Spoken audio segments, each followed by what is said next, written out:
Hi, I'm Casey Liu. Today I wanted to share with you the three most common mistakes that I see photographers making on their website. So one of my first jobs, I was actually an affiliate manager where I helped test out different people's websites to see what would get us the most leads and the most sales. And then I went on to work at a company where I helped in tech support, where I was literally helping thousands of people every month work on their website, launch their first websites. After I quit that to do my photography full time, I've ended up helping a lot of photographers work on their websites. And after reviewing all of these websites, there are three things that photographers do that really hurt them on their website. These three things make it hard to get inquiries and people to fill out that contact form, and make it hard to get bookings, and especially to attract the right people. So the three most common mistakes that I see are: number one, it's not clear what you do. Number two, the viewer doesn't know what to do next. And number three, your text isn't readable or understandable. So I made up this quick template here to be able to show you what that visually looks like on a website. These are not my photos. This is just a quick little template that I customized and show it. So let's dive into it here. So this is exactly where you would land if you clicked on this person's website. Maybe we should give this photographer a name. I thought about using a real person's website because I do website audits for people all the time, critiques, but I thought that would be kind of mean. So I wanted to make up this fake website. So anyways, this will be the first place you land after you click on their website and you see this beautiful image. And to me, it says something weddings. It's probably a wedding table. Maybe it's just a centerpiece for a regular table, but I would immediately think that this is a florist. So using detail images like this, they're pretty and it's beautiful. And you could probably sprinkle these types of images in throughout your website, or maybe have one or two in your gallery, but not for your header image, because it doesn't make it clear what you do. And most photographers don't have pictures of flowers as their header image, but I also see a lot of photographers that have just picture of their couples holding hands, so you can only see their hands, and that just makes it really unclear what you're doing. If you're a couples photographer, wedding photographer, elopement photographer, you should have a bride and groom photo, and they could be far away or they could be up close. It could be during their ceremony. It doesn't have to be, but that helps the viewer know, a little bit more of what you do. If you're a family photographer, have family photos. So choosing the right header images, it needs to be your best image of all time. And then it's also useful if you have that on your Facebook cover, if you have that on your Instagram cover. So all of these things match and people can remember you by that one single image. And it's very clear what you do from that image, that those are the types of images you take. And so the other thing is, this is really beautiful and artistic to have this full page image, but you do need some text. So you do need to say what type of photographer you are. And this would be the title of your page, which is an H1 format, which basically just means it's a very large piece of text. So for me, I'm a traveling elopement photographer or Utah elopement photographer. And that's what's going to be at the top of your website. Okay. The next thing is, I don't know where to go from here.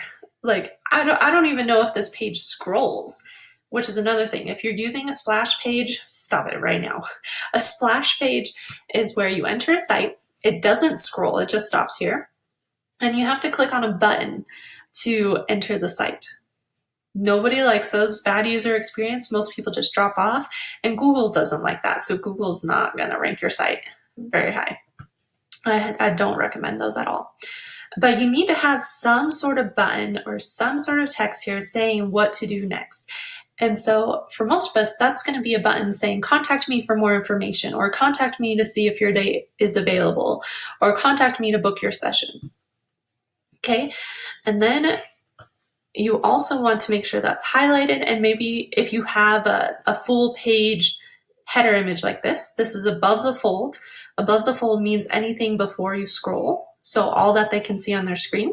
Maybe you want to put something like scroll down. That's the next step. Either you contact me or you scroll down, so people know what to do. And then we keep going down, and there's still no call to action to contact, which is the goal of your site, right? We want them to contact you to be able to book them. There's read more, so it goes about read more on the information, and we just keep scrolling. There's a contact form, but we don't really know what we get from filling out that contact form. Ideally, you would be saying like, fill out this contact form, I'll send you over more information on, the portrait session or photographing your wedding.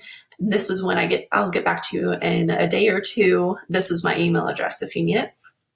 Hey, so throughout the site, we don't really know what we're doing.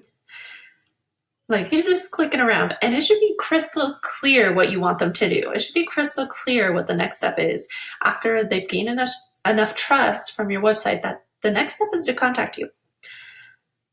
And now the third most common mistake is that the text is tiny. So this is a size 12 font. 12 is too small on a website, guys, especially if I was reading this on mobile.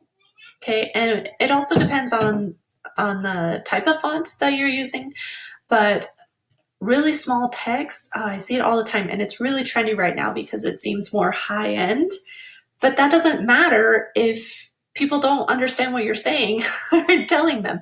Like, your photos are super important, but the next level of like being able to charge a higher price is saying how you work with them, what you actually offer couples, how you are able to take the photos that you take. And so this is just too small.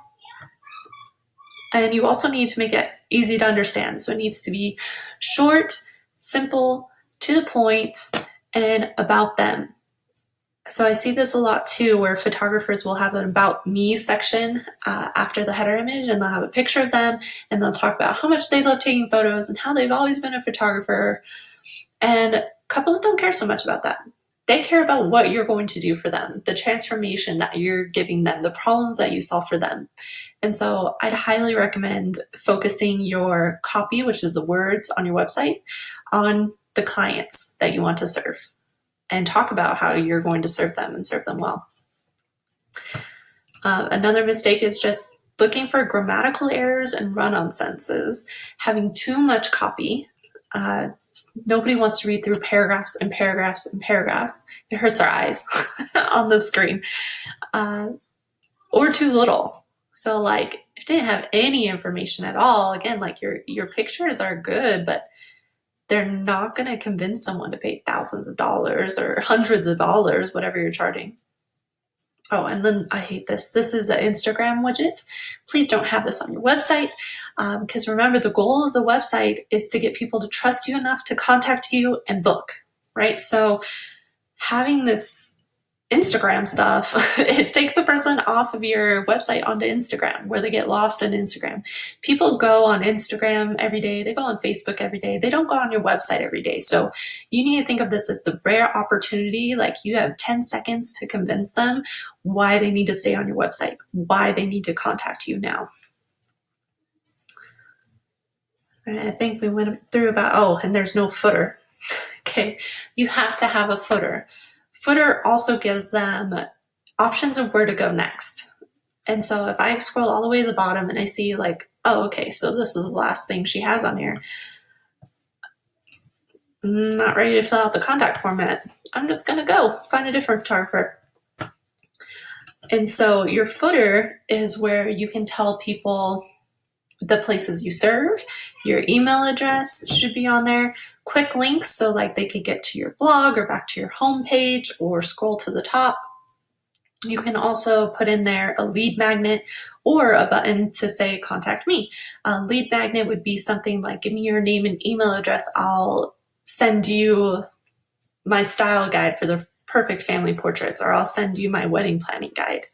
And that way, at least you have some way to continue building that relationship with them instead of them just leaving your website and never coming back again. That's the worst. That's not the ideal situation. Ideal situation is that when someone comes to your website and they're the right client, they're your dreamy, your ideal client, that they're going to fall in love with you, fill out your contact form, and book you. So let's make that happen. Now, if you have any other common mistakes, things that make you cringe when you see other people's other photographers' websites, I'd love to hear about them in the comments. Definitely my top 3 are: we don't know what you do. We need to know you're a photographer, what type of photography you do. We don't know what to do next when we go to your website. So like just endless scrolling and then we leave. You don't want that.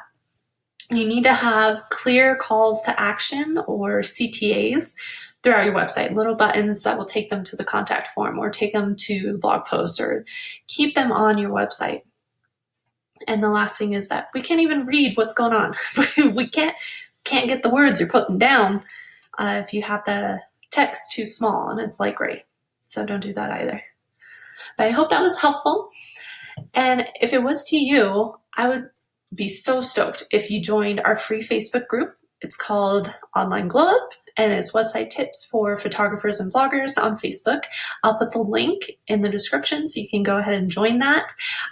Every week I'm going to be sharing website tips, and then we also talk a lot about just glowing up in general, like how to have a better business, how to be more grateful, and having good attitude about that so we can reach our goals.